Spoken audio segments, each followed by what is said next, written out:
Assalamualaikum warahmatullahi wabarakatuh. Bayangkan, seorang ibu bisu dan tuli datang ke sekolah untuk mengambil rapor anaknya. Tapi alih-alih dihormati, ia justru dihina karena kemiskinannya. Apa yang tidak diketahui semua orang adalah bahwa wanita ini menyimpan rahasia yang akan mengejutkan mereka semua. Inilah kisah tentang cinta, pengorbanan, dan sebuah pelajaran hidup yang tak terlupakan. Semoga yang sudah like dan subscribe selalu diberi rezeki yang melimpah dan mari kita bersholawat di kolom komentar. Langit masih berwarna abu-abu ketika Burina melangkah keluar dari rumah kecilnya di pinggiran kota. Udara pagi yang dingin menyelinap melalui celah pakaian lusuh yang ia kenakan, tapi ia tetap melangkah dengan mantap. Di tangannya, ada tas kain yang sudah bertahun-tahun menemaninya. Hari ini adalah hari pembagian rapor Dika, anak semata wayangnya. Senyum hangat mengembang di wajahnya, meski ia tahu akan ada tatapan meremehkan yang menanti di sekolah nanti.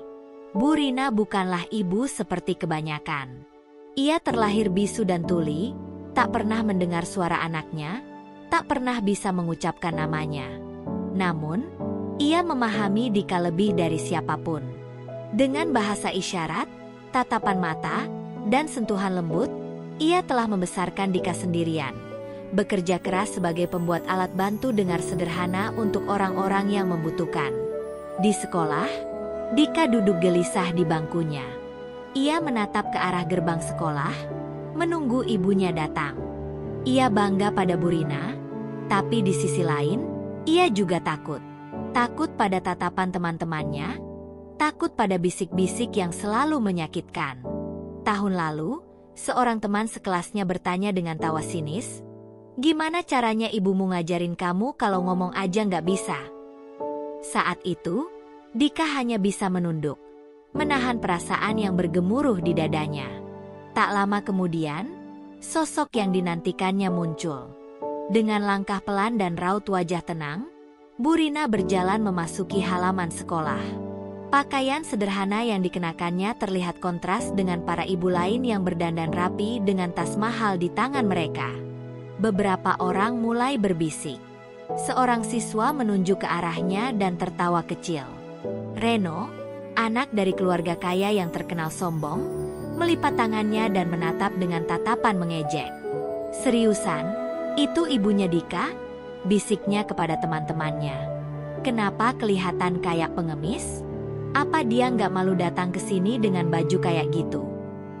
Tawa kecil terdengar dari beberapa siswa di sekitarnya. Burina tetap melangkah dengan kepala tegak. Ia tidak bisa mendengar hinaan itu, tapi Dika bisa. Anak itu mengepalkan tangannya di bawah meja, menahan amarah yang membakar dadanya. Ia ingin berdiri, ingin membela ibunya, tapi suaranya terasa tercekat. Saat Burina berdiri di antrean orang tua untuk mengambil rapor, Reno sengaja berjalan mendekat dan berkata dengan nada lantang, "Gimana ya rasanya punya ibu yang gak bisa ngomong sama sekali? Apa dia ngerti kalau gurunya ngomong?" Beberapa teman Reno terkekeh, sementara yang lain mulai merasa tidak nyaman. Dika tidak bisa lagi menahan dirinya. Ia berdiri dengan wajah merah padam, menatap Reno dengan mata berkilat marah. Tapi sebelum ia bisa membuka mulutnya, tangan hangat menyentuh bahunya. Ia menoleh dan melihat ibunya tersenyum. Senyum yang selalu penuh ketenangan, seolah memberitahunya bahwa semua akan baik-baik saja. Burina mengeluarkan sebuah kertas dan pena dari dalam tas kainnya, lalu menuliskan sesuatu. Ia kemudian menyerahkan kertas itu kepada Reno, yang membacanya dengan alis berkerut. "Aku mungkin tidak bisa berbicara, tapi aku selalu mendengar dengan hati."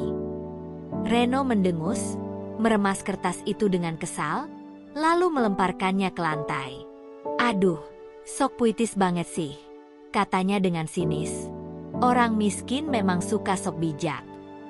Dika tidak bisa lagi menahan air matanya. Ia ingin berteriak, ingin memukul Reno, tapi ia tahu itu hanya akan memperburuk keadaan. Dengan tangan gemetar, ia membungkuk, mengambil kertas yang sudah diremas, lalu menggenggamnya erat. Burina, di sisi lain, tetap tersenyum. Ia menepuk pundak anaknya, memberi isyarat agar tidak perlu membalas. Guru wali kelas yang melihat kejadian itu akhirnya angkat bicara. "Reno, cukup." Suaranya tegas. "Sikapmu sungguh tidak pantas. Minta maaf sekarang." Tapi Reno hanya mengangkat bahu, menggumamkan sesuatu, lalu berjalan pergi. Dika menatap punggungnya dengan napas tersengal, sementara ibunya tetap berdiri di sampingnya, tenang seperti batu karang yang tidak tergoyahkan oleh ombak. Saat rapor telah diterima, Bu Rina menggenggam tangan anaknya dan memberi isyarat, "Mari kita pulang." Dika mengangguk, masih dengan air mata yang tertahan di pelupuk mata. Saat ia menoleh ke belakang, ia melihat Reno dan teman-temannya masih berbisik-bisik, tertawa seolah tak terjadi apa-apa. Namun, mereka tidak tahu bahwa hari itu akan menjadi awal dari pelajaran terbesar dalam hidup mereka. Pelajaran yang akan membuat mereka menelan kembali semua hinaan yang telah mereka lontarkan. Bu Rina dan Dika berjalan perlahan meninggalkan antrean pembagian rapor. Sementara tatapan dan bisik-bisik masih mengikuti mereka di sepanjang lorong sekolah. Beberapa orang tua murid melirik dengan pandangan penuh iba. Namun tak satu pun yang benar-benar mencoba menghentikan ejekan yang masih bergaung di antara siswa-siswa kaya di sekolah itu. Dika menggenggam erat rapornya, bukan karena takut menjatuhkannya, tapi karena amarah yang masih membakar dadanya. Saat mereka melewati taman kecil dekat lapangan sekolah, suara tawa keras terdengar dari belakang. Reno dan beberapa temannya berdiri dengan angkuh, masih membicarakan Bu Rina seolah ia hanyalah bahan lelucon yang tidak ada nilainya. "Aku heran, gimana caranya dia ngerti omongan orang kalau kupingnya aja rusak." Reno terkekeh, tangannya diselipkan di saku celana seragamnya. Mungkin anaknya juga bakal kayak dia. Nggak bisa ngomong, nggak bisa denger, terus kerjaannya cuma jadi beban orang lain. Kata-kata itu menusuk Dika lebih dalam dari apapun. Ia berhenti berjalan, tubuhnya menegang, jemarinya mengepal begitu keras hingga buku-buku jarinya memutih. Dadanya naik turun dengan cepat, menahan emosi yang mendidih dalam dirinya. Ia ingin berbalik, ingin membalas semua hinaan itu dengan teriakan, dengan pukulan, dengan sesuatu yang bisa membuat Reno tahu bahwa ibunya bukan sampah seperti yang mereka katakan. Tapi sebelum ia bisa bergerak, sebuah tangan lembut menyentuh pundaknya. Bu Rina berdiri di sampingnya, menatapnya dengan mata yang penuh ketenangan. Ia menggeleng pelan, memberi isyarat bahwa tidak perlu membalas. Dika mengertakkan giginya, air mata mulai menggenang di sudut matanya. Kenapa ibunya selalu bersikap seperti ini? Kenapa ia tidak pernah marah? Tidak pernah membela dirinya sendiri? Apakah ibunya tidak peduli bahwa orang-orang terus merendahkannya? Reno, yang merasa puas karena tidak ada perlawanan, semakin menjadi-jadi. Ia mendekati Bu Rina dengan langkah santai, lalu melipat tangannya di depan dada. "Jadi, Bu, gimana rasanya hidup kayak gini? Hidup di dunia yang gak bisa ibu dengar suaranya?" Ia menatap Bu Rina dengan seringai meremehkan. "Mungkin lebih baik gak usah hidup sekalian, kan? Buat apa juga ada di dunia kalau cuma jadi beban?" Sekelompok siswa yang ada di sekitar mereka terdiam, beberapa bahkan terkejut dengan kebrutalan ucapan Reno. Beberapa orang tua murid yang masih ada di area sekolah mulai memperhatikan, tapi tak ada satupun yang cukup berani untuk menghentikan anak laki-laki itu. Sementara itu, Dika berdiri di tempatnya, jantungnya berdegup begitu keras hingga ia bisa mendengarnya di telinganya sendiri. Bu Rina tidak menunjukkan ekspresi marah atau tersinggung. Sebaliknya, ia merogoh tas kainnya dengan tenang dan mengeluarkan sebuah buku kecil serta pulpen. Dengan tangan yang lembut dan gerakan yang tenang, ia mulai menulis sesuatu. Semua mata tertuju padanya, termasuk Reno, yang kini mulai merasa tidak sabar. Setelah selesai, Bu Rina merobek halaman itu dan menyerahkannya kepada Reno. Anak laki-laki itu mendengus, lalu dengan malas membaca tulisan di kertas tersebut. "Aku memang tidak bisa mendengar suara dunia, tapi aku bisa merasakan kebaikan dan keburukan dengan hati. dan hati yang sombong adalah hati yang paling tuli. Mata Reno menyipit, seolah tidak percaya dengan apa yang baru saja dibacanya. Ia mengepalkan kertas itu dengan kasar, lalu melemparkannya ke tanah. "Omong kosong," serunya dengan suara tinggi. "Ibu cuma ngomong kayak gitu karena nggak bisa ngapa-ngapain. Itu bukan kebijaksanaan, itu cuma pelarian." Dika tidak tahan lagi. Ia berlari ke arah Reno, mendorongnya hingga anak laki-laki itu terhuyung ke belakang. "Jangan pernah bicara seperti itu tentang ibuku." Suaranya bergetar, napasnya tersengal karena kemarahan yang meluap. "Kau pikir kau lebih baik darinya hanya karena kau kaya? Kau pikir punya uang berarti kau bisa merendahkan orang lain?" Beberapa siswa menahan napas mereka, tak percaya bahwa Dika berani melawan Reno. Tapi Reno bukan tipe yang mundur begitu saja. Ia menatap Dika dengan mata penuh amarah, siap membalas dorongan itu. Namun sebelum situasi semakin memburuk, suara tegas seorang guru tiba-tiba terdengar di udara. "Cukup!" Semua orang menoleh. Bu Ratna, wali kelas Dika, berdiri dengan ekspresi penuh amarah. Matanya menatap langsung ke arah Reno, seolah menembus lapisan keangkuhan yang selama ini melingkupinya. "Reno, apa yang kau lakukan benar-benar keterlaluan.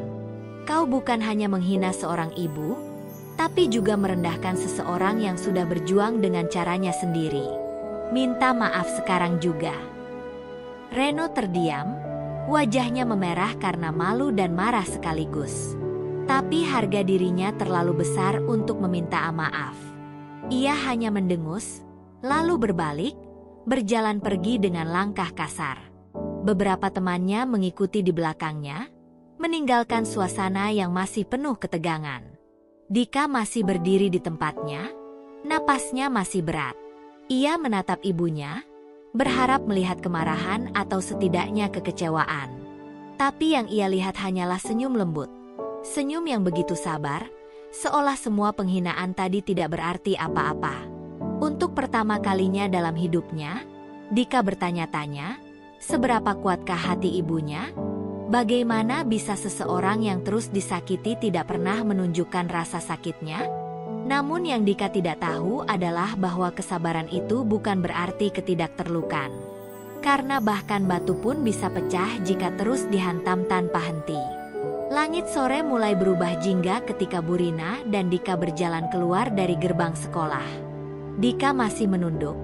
Matanya sembab karena menahan emosi sejak kejadian tadi. Hatinya terasa sesak. Ia ingin bertanya kepada ibunya. Ingin tahu kenapa ibunya selalu diam, selalu tersenyum, selalu membiarkan dirinya dihina. Tapi, ia tidak sanggup. Sementara itu, di sudut lapangan sekolah, Reno berdiri bersama teman-temannya. Wajahnya masih dipenuhi amarah yang tersisa dari konfrontasi dengan Dika. Ia tidak terima dihina di depan banyak orang, terutama oleh seseorang yang ia anggap jauh lebih rendah darinya. Dengan rahang mengeras, ia menatap punggung Bu Rina dan Dika yang semakin menjauh. Rasa penasaran tiba-tiba tumbuh di dalam dirinya. "Ayo kita lihat di mana rumahnya," ucap Reno tiba-tiba, matanya menyipit penuh niat. Salah satu temannya, Rio, tampak ragu. "Buat apa?" tanyanya pelan. "Kayaknya kita udah keterlaluan deh tadi." Reno mendengus sinis. "Aku cuma mau tahu, apa benar mereka semiskin yang kita kira? Aku penasaran, mereka tinggal di mana? Apa di gubuk reyot? Apa ibunya benar-benar orang tak berguna seperti kelihatannya?" Tanpa menunggu jawaban, Reno mulai berjalan mengikuti Bu Rina dan Dika dari kejauhan, memastikan langkahnya cukup pelan agar tidak ketahuan. Teman-temannya saling pandang, ragu, tapi akhirnya mengikuti di belakangnya. Rasa ingin tahu yang bercampur dengan kesombongan membawa mereka ke dalam perjalanan yang akan mengubah cara pandang mereka selamanya. Jalanan yang mereka tempuh semakin kecil dan sempit. Rumah-rumah megah berganti dengan deretan rumah sederhana yang berdempetan satu sama lain. Beberapa anak kecil berlarian tanpa alas kaki, tertawa riang meski pakaiannya lusuh. Aroma makanan sederhana tercium dari rumah-rumah kecil di pinggir jalan. Reno mulai merasa tak nyaman. Ini dunia yang tak pernah ia injak sebelumnya. Setelah berjalan sekitar 10 menit, akhirnya Burina dan Dika berhenti di sebuah bangunan kecil yang tampak seperti rumah sekaligus tempat usaha. Bukan gubuk reot seperti yang Reno bayangkan, tapi juga jauh dari kata layak. Dindingnya dari kayu dengan cat yang sudah mulai mengelupas. Di bagian depan rumah, ada sebuah papan kayu dengan tulisan tangan sederhana. Bengkel kecil alat bantu dengar Burina. Reno mengerutkan kening. Bengkel alat bantu dengar? Ia tak percaya dengan apa yang dilihatnya. Ia berjongkok di balik pagar kayu yang tak terlalu tinggi, memperhatikan apa yang terjadi di dalam rumah itu. Dari celah jendela yang terbuka, ia bisa melihat beberapa orang tua dan anak-anak duduk di kursi panjang, menunggu giliran. Lalu, seorang pria parubaya dengan alat bantu dengar yang tampak sudah tua menyerahkan sesuatu kepada Burina, sebuah alat bantu dengar yang rusak. Dengan penuh ketelitian, Burina duduk di meja kecil di sudut ruangan. Di atas meja itu, ada beberapa alat yang sederhana. Obeng kecil, beberapa kabel, dan komponen-komponen elektronik yang tampak sudah berumur. Dengan gerakan tangan yang cekatan, ia mulai membongkar alat bantu dengar itu, matanya penuh fokus, seolah ia sedang mengerjakan sesuatu yang sangat berharga. Seorang ibu yang duduk di kursi panjang menatap Burina dengan mata berkaca-kaca. "Burina, saya nggak tahu bagaimana cara membalas kebaikan ibu," katanya dengan suara bergetar. "Kalau bukan karena ibu, anak saya nggak akan bisa mendengar lagi. Saya benar-benar tidak mampu beli yang baru." Burina hanya tersenyum. Ia mengangguk pelan, lalu menyentuhkan tangannya ke dadanya sebagai isyarat bahwa ia senang bisa membantu. Dari tempat persembunyiannya, Reno merasa dadanya mencelos. Ibunya Dika, seorang wanita yang tuli dan bisu, ternyata memperbaiki alat bantu dengar untuk orang lain. Ia berpikir, bagaimana mungkin seseorang yang tidak bisa mendengar bisa membantu orang lain agar bisa mendengar kembali? Bukankah ini ironi? Saat itu, seorang anak kecil yang duduk di kursi panjang tiba-tiba berlari ke arah Burina. Bocah itu memakai alat bantu dengar di telinganya, dan dengan wajah berseri ia berkata, "Burina, aku bisa dengar lagi. Terima kasih ya, Bu." Burina tersenyum, lalu mengusap kepala bocah itu dengan lembut. Reno masih mematung di tempatnya. Ada sesuatu di dalam dadanya yang terasa aneh. Sesuatu yang belum pernah ia rasakan sebelumnya. Rasa malu. Rasa bersalah yang menyelinap masuk perlahan, menghantam keangkuhannya dengan kekuatan yang ia sendiri tak bisa menghindari. Sebelumnya, ia mengira Burina adalah wanita yang menyedihkan, seorang ibu yang hanya menjadi beban bagi anaknya.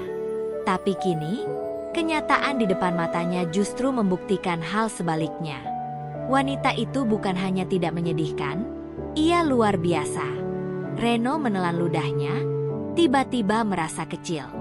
Matanya masih terpaku pada pemandangan di dalam rumah itu, sementara kata-kata kasarnya tadi di sekolah terputar kembali di benaknya. Untuk pertama kalinya dalam hidupnya, ia bertanya pada dirinya sendiri, siapa sebenarnya yang tuli di sini? Aku atau dia? Reno masih bersembunyi di balik pagar kayu yang sudah mulai lapuk. Napasnya sedikit tertahan. Pemandangan di depannya terasa begitu janggal. Ia tidak pernah membayangkan bahwa seorang wanita tuli dan bisu bisa menjadi harapan bagi banyak orang. Hatinya berdebar tidak karuan, bukan karena ketakutan, tetapi karena rasa malu yang semakin menyusup ke dalam dirinya. Bagaimana mungkin ia telah menghina seseorang yang begitu mulia? Sementara itu, di dalam rumah kecil itu, Burina masih sibuk memperbaiki alat bantu dengar dengan tangan yang telaten. Cahaya lampu temara menerangi wajahnya yang penuh ketenangan, seolah tidak ada satupun hinaan yang mampu mengguncang jiwanya. Reno memperhatikan setiap gerakannya. Begitu rapi, begitu fokus, seolah dunia luar tidak lagi berarti saat ia bekerja membantu orang lain. Dika duduk di sudut ruangan, memperhatikan ibunya dengan tatapan penuh kebanggaan sekaligus kesedihan. Ia tidak pernah mengeluh tentang hidup mereka, tetapi dalam hatinya, ia selalu merasa tidak adil melihat ibunya terus menjadi sasaran penghinaan. Setiap kali ibunya dihina, ia ingin berteriak, ingin membela, tetapi yang bisa ia lakukan hanyalah menyimpan semua rasa sakit itu sendirian. Seorang pria parubaya yang duduk di kursi panjang menatap Burina dengan mata berkaca-kaca. "Burina," katanya lirih, "saya masih ingat pertama kali datang ke sini. Anak saya menangis setiap malam karena tidak bisa mendengar apapun. Saya hampir putus asa, tidak punya uang untuk beli alat bantu dengar yang baru. Tapi lalu saya bertemu ibu. Saya tidak percaya waktu itu. Bagaimana mungkin seorang yang tidak bisa mendengar sendiri bisa menolong orang lain untuk mendengar?" Burina tersenyum, lalu mengambil buku kecilnya dan mulai menulis sesuatu. Ia kemudian menyerahkan buku itu kepada pria itu, yang membacanya dengan suara bergetar. "Aku memang tidak bisa mendengar, tapi aku mengerti rasa kehilangan. Aku tidak ingin orang lain merasakan apa yang aku alami." Reno merasakan sesuatu menyesak di dadanya. "Aku mengerti rasa kehilangan." Kata-kata itu seakan menamparnya. Ia tidak bisa membayangkan bagaimana rasanya hidup dalam keheningan, tidak pernah mendengar suara orang yang dicintai, tidak pernah bisa mengungkapkan perasaan dengan kata-kata. Namun, di depan matanya, ada seorang wanita yang menerima semua itu dengan senyuman. Tiba-tiba, seorang wanita tua yang sejak tadi duduk diam di pojok ruangan menghela napas berat. "Burina, saya selalu bertanya-tanya, kalau boleh tahu, bagaimana ibu bisa tulis sejak kecil? Apa ini bawaan lahir?" Pertanyaan itu membuat suasana menjadi hening seketika. Dika menoleh ke arah ibunya, wajahnya berubah sedikit tegang. Ia tahu ibunya tidak pernah suka membicarakan masa lalunya.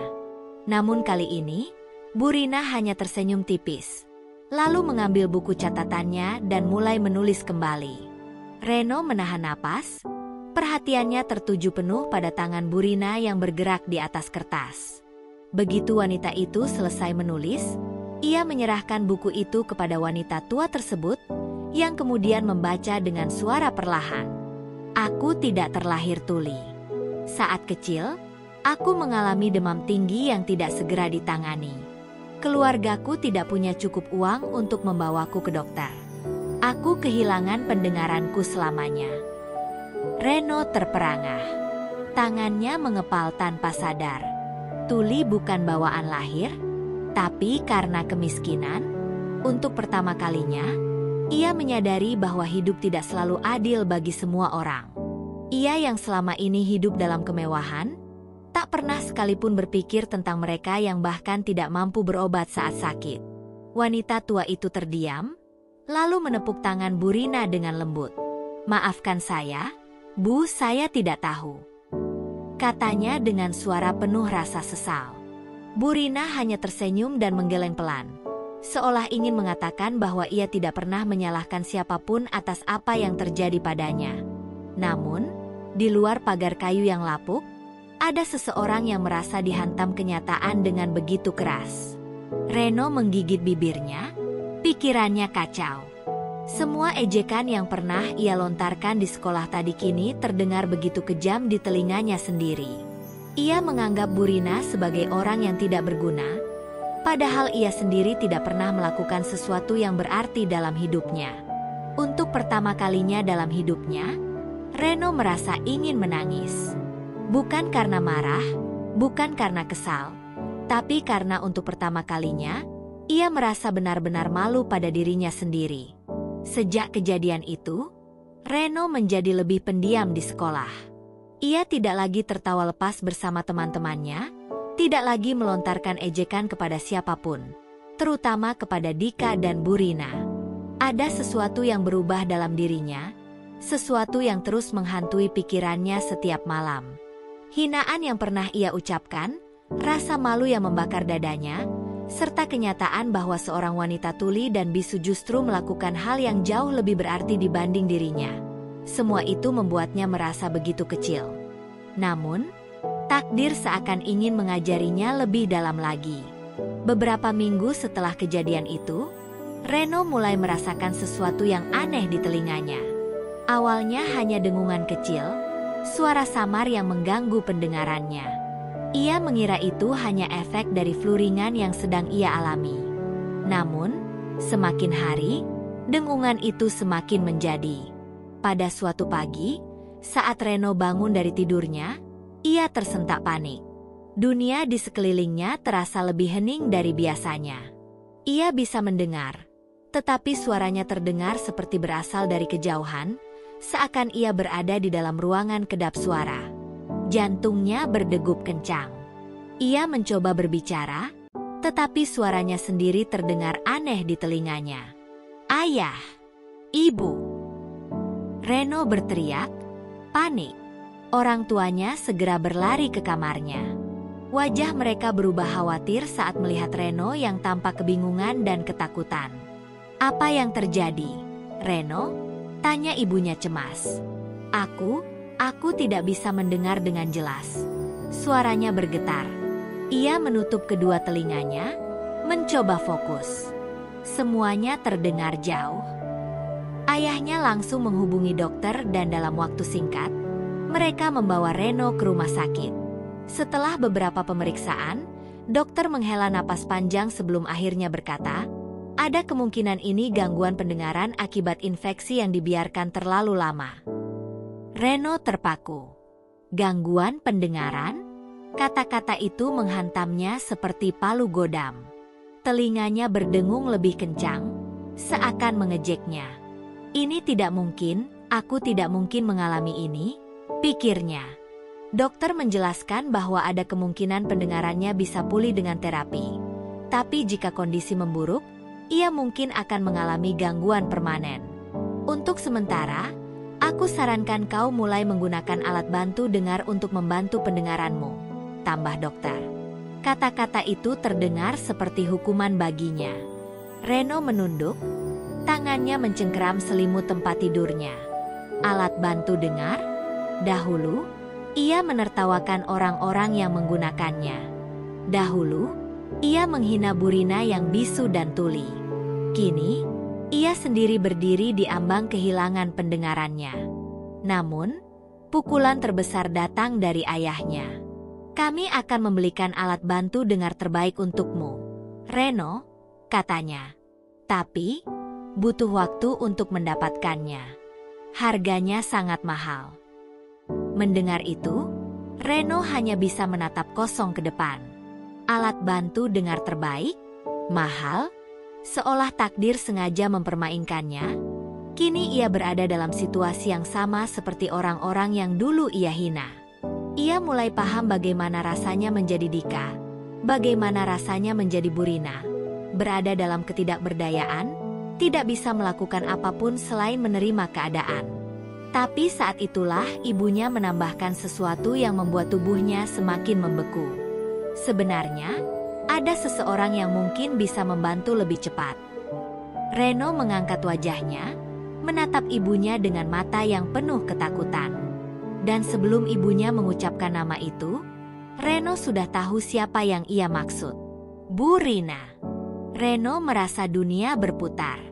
Semua hinaan yang pernah ia lontarkan kini kembali padanya seperti cermin yang memantulkan keburukannya sendiri. Wanita yang ia rendahkan, wanita yang ia hina sebagai tidak berguna. Kini, satu-satunya yang bisa membantunya mendengar kembali adalah wanita itu. Reno duduk di kursi ruang tamu rumahnya, matanya kosong menatap lantai. Kepalanya dipenuhi oleh 1000 suara, namun semuanya terdengar jauh, seperti terhalang lapisan tebal yang tidak bisa ia tembus.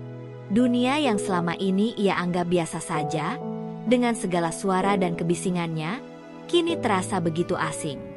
Hening, sunyi, menakutkan. Di depannya, ayah dan ibunya duduk dengan ekspresi cemas. Sang ibu memegang tangannya dengan erat, seolah ingin meyakinkan bahwa semuanya akan baik-baik saja. Reno, ayah sudah bicara dengan seseorang yang bisa membantumu lebih cepat dari rumah sakit. Tapi ini keputusanmu, kata ayahnya, Suaranya terdengar samar di telinga Reno. Reno mengangkat kepalanya perlahan, sudah bisa menebak siapa yang dimaksud. Bu Rina. Nama itu kembali berputar di kepalanya, membuatnya semakin ingin menghilang dari dunia. Bagaimana mungkin ia meminta bantuan dari orang yang selama ini ia hina? Orang yang ia rendahkan di depan teman-temannya? Tapi di sisi lain, ketakutan akan kehilangan pendengarannya sepenuhnya jauh lebih besar daripada rasa malunya. Setelah keheningan panjang, akhirnya Reno mengangguk lemah. "Baiklah," katanya pelan, suaranya terdengar asing di telinganya sendiri. Sore itu, mereka berangkat menuju rumah kecil Bu Rina. Reno duduk di dalam mobil dengan jantung berdegup kencang, tangannya berkeringat. Ia takut melihat wajah wanita itu. Takut menatap mata Dika yang penuh dengan luka lama yang ia sebabkan. Bagaimana jika Bu Rina menolaknya? Bagaimana jika wanita itu mengatakan bahwa ia tidak pantas untuk dibantu? Ketika mereka tiba di depan rumah sederhana itu, Reno merasa kakinya begitu berat untuk melangkah. Sang ibu harus menggenggam tangannya erat agar ia mau berjalan mendekat. Ayahnya mengetuk pintu perlahan, dan tidak lama kemudian, Dika yang membuka pintu. Begitu mata mereka bertemu, waktu seakan berhenti. Tatapan Dika bukan tatapan benci, bukan tatapan marah, tapi lebih kepada sesuatu yang sulit dijelaskan. Luka lama yang belum sembuh, campuran rasa heran dan kebingungan. Reno menunduk, tidak sanggup menatapnya lama-lama. Dika melirik ke belakang, seolah meminta arahan dari ibunya. Beberapa detik kemudian, Bu Rina muncul dari dalam rumah. Senyumnya masih sama, tenang dan lembut. Seakan tidak ada yang berubah. Seakan tidak pernah ada luka yang tertinggal dari semua penghinaan yang pernah Reno lakukan. Ayah Reno maju satu langkah. "Bu Rina, saya tahu ini mungkin terdengar tidak pantas setelah apa yang terjadi. Tapi anak saya butuh bantuan Anda," katanya dengan suara berat. Bu Rina menatap Reno sebentar, lalu tersenyum tipis. Ia mengangguk pelan, lalu memberi isyarat agar mereka masuk ke dalam rumah. Reno merasa dadanya semakin sesak. Wanita ini bahkan tidak ragu untuk membantunya. Tidak ada kemarahan, tidak ada dendam, hanya ketulusan yang tidak bisa Reno mengerti.